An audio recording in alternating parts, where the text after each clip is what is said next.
ఈ చెరువు దగ్గరే ఉంటాను.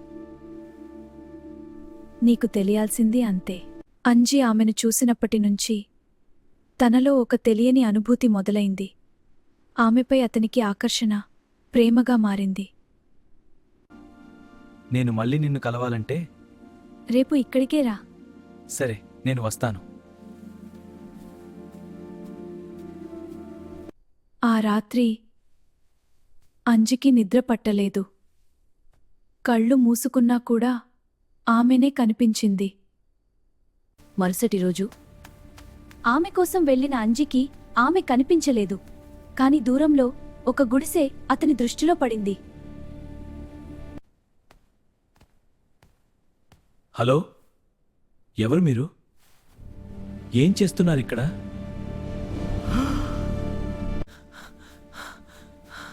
నువ్వెవరు? నీ అసలు రూపం ఏంటి? నిజం చెప్పు. నన్ను చూసి నీవు భయపడడం లేదు? నిన్న నువ్వు నన్ను కలిసావు కదా, చెరువు ఒడ్డున. నేనే ఆ యక్షిణినియా. నిన్న నేను బాగానే ఉన్నాను కదా? ఈరోజు నీకు నచ్చలేదా నేను? అలా ఏం లేదు.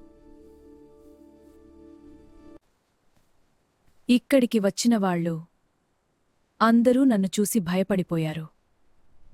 నువ్వు ఎందుకు భయపడడం లేదు?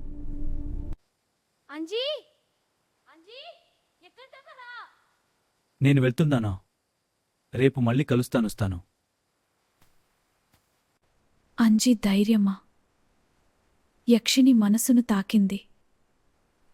ఆమె అతన్ని ప్రేమించడం ప్రారంభించింది. ఎక్కడికి వెళ్ళావు ఇంతసేపు? చెరువు దగ్గరకు వెళ్ళావా? ఏదో మారిపోయావనిపిస్తుంది అల్తోటని. చెరువు దగ్గరకు వెళ్ళొద్దు. అక్కడికి వెళ్ళినవాళ్లు తిరిగిరారు. అది మంచిది కాదురా. సరే అమ్మా.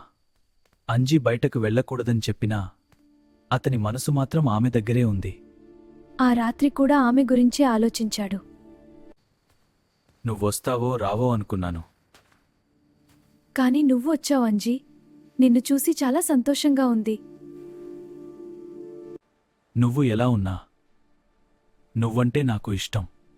అదే నిజం.